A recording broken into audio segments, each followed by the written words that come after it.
recruiting changed, and what challenges are there for companies that didn't exist before? Back in the days, like a couple of years ago, the approach was always post and praise. So firms, companies, they put their vacant position on a job board or their own career website, and they were waiting for application being received.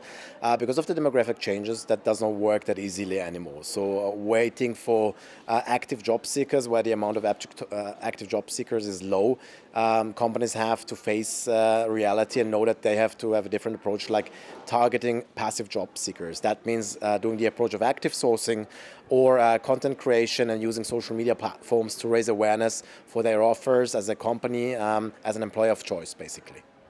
Why do you think digital recruiting and also employer branding, why are they so important for companies, and what advice would you give them?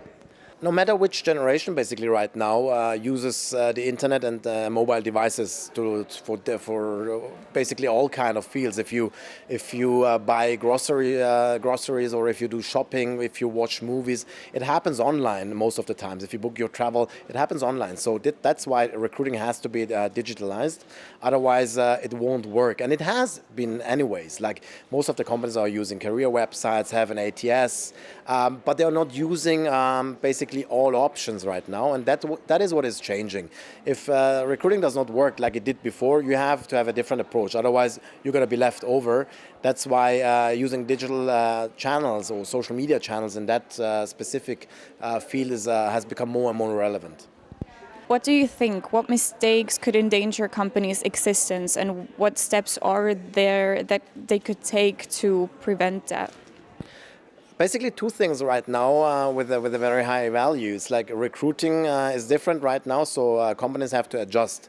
Like as I mentioned before, post and pray does not work, so you have to have a different approach, actively addressing who you are to passive job seekers, to raise awareness, to make your offers more important. And on the other side, it's retention.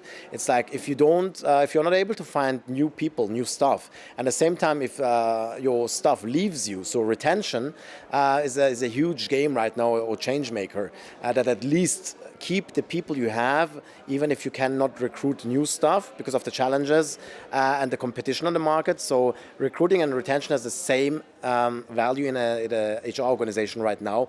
Before that, it was more or less mainly recruiting, because if people leave us, we're going to find new ones. But now we know if they leave us, we won't find new ones. That's an economic problem for companies. If they cannot they fulfill their assignments, they cannot take over new assignments because they have a shortage of staff.